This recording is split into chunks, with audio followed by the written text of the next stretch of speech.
আবার আমরা উপস্থিত একটি নতুন ভিডিও নিয়ে। আজকের ভিডিওতে আমরা যে টপিক নিয়ে আলোচনা করব সেটি হলো ইন্টারোগেটিভ ন্যারেশন।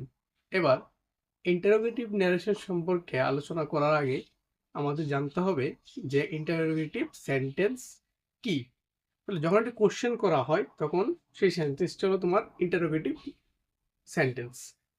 এবার ইন্টারোগেটিভ সেন্টেন্স আমরা তিনভাবে তৈরি করতে পারি।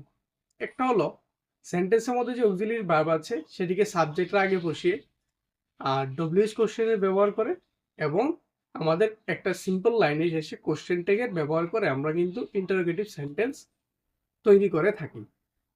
এখন আমাদের দেখতে হবে এই তিন ধরনের সেন্টেন্স যখন কোনো একটা রিপোর্টেড স্পিচে থাকে তখন আমরা কিভাবে চেঞ্জ করব তাদের। তাহলে চলো এবার একটি এক্সাম্পল নিয়ে আমরা ইন্টারোগেটিভ ন্যারেশনের চেঞ্জগুলো একটু বোঝার চেষ্টা করি।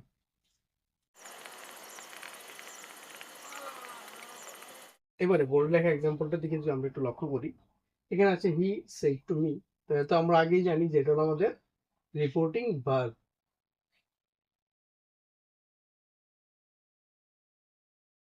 এই জায়গাটা হলো আমাদের রিপোর্টেড স্পিচ। এবার যেহেতু এটাকে একটা কোশ্চেন করা হয়েছে এই জন্য এটাকে আমরা বলবো রিপোর্টেড কোশ্চেন।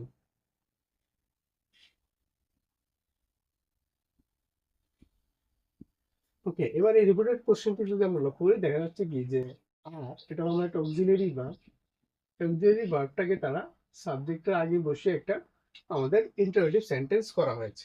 এরকম সেন্টেন্সকে যখন আমরা ডাইরেক্ট থেকে ইনডাইরেক্ট নিয়ে যাবো তখন এই জায়গায় আমার কমাগুলিকে উঠিয়ে আমাকে লিখতে হবে ইফ। লিঙ্কার হিসেবে লিখতে হবে আমাদেরকে ইফ। আর সেট যে ভার্বটা রয়েছে, রিপোর্টিং ভার্বটি রয়েছে, সেটিকে আমরা লিখব আস ভার্ব দিয়ে চেঞ্জ করে। ওকে, এবার আস ভার্ব দিয়ে চেঞ্জ করে সেটার সাথে ফর্মের সাথে মিলিয়ে নেবো আমরা। দেখি এবার সেটা ফর্ম ঠিক করে লিখলে কি হচ্ছে আমাদের।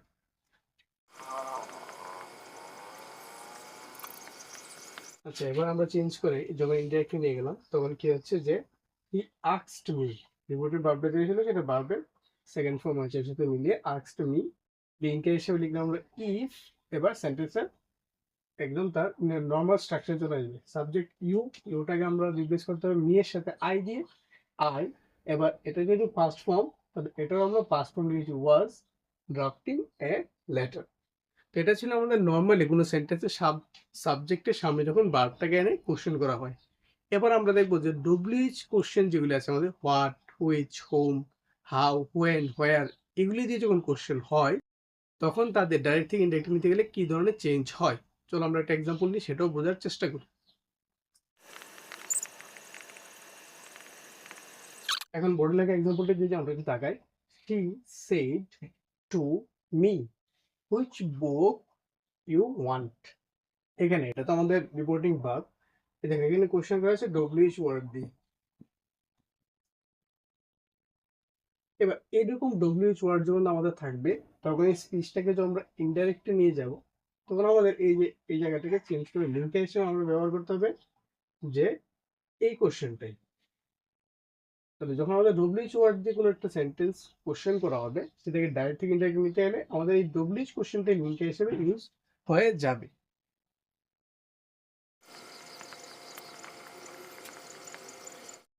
ওকে, এবারে দেখে আমরা লক্ষ্য করি শি আস্কড মি, হুইচ যেটা ছিল সেটাই হয়েছে হুইচ বুক আই।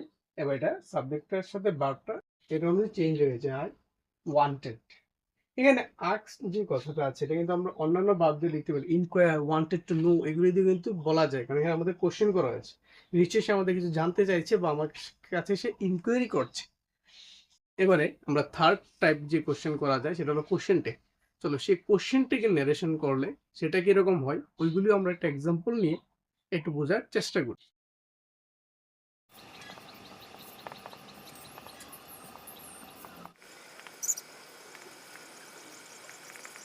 আরে বোর্ড লেখা এক্সাম্পলটি থেকে আমরা তাকাই, তারা said to me you are our new teacher are not you. এবার যারা আমরা কোশ্চেন টেক সম্পর্কে জানি না তাদেরকে বলে দিই যে কোশ্চেন টেক হলো একটা নর্মাল লাইন থাকবে আমাদের কাছে, তারপর এই লাইনটাকে কনফার্ম করার জন্য সঙ্গে একটা আমাদের কোশ্চেন থাকবে। ঠিক আছে, এই কোশ্চেনটা যেটা আমাদের আছে এটা হলো কোশ্চেন টেক।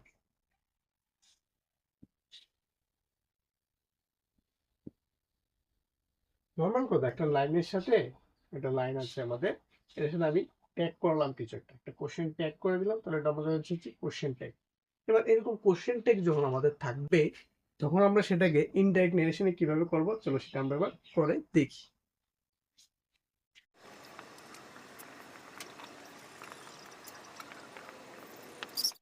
এখানে আমাদের যে রিপোর্টিং বারটি রয়েছে সেটাকে আমরা আস্ক দিয়ে চেঞ্জ করেছি। করার পর এখানে একটু আমাদের এক্সট্রা কিছু করতে হবে, সেটা হলো সে যদি কনফার্ম করতে চেয়েছে, তো আমরা এখানে একটু একটা নতুন ফ্রেজ ইউজ করতে হবে, সেটা হলো আস্কড টু অ্যাসার্টেন। কনফার্ম হওয়ার জন্য মানে নিশ্চিত হওয়ার জন্য সেটা হলো to ascertain if she was their new teacher. এবার ইফ হয়েছে কেন, কারণ আমাদের কোশ্চেন ট্যাগটা কিন্তু ডব্লিউএস দিয়ে করা হয়নি, এটা আমাদের অক্সিলারি ভার্ব দিয়ে করা হয়েছে। এই জন্য যদি একটা ইয়েস নো টাইপ কোশ্চেন, এই জন্য আমরা এখানে ইফ লিখেছি, if she was their new teacher. তাহলে আশা করা যায় আমরা কিন্তু ইন্টারেটিভ ন্যারেশনের সবগুলি বিষয়ই মোটামুটি বুঝে নিলাম।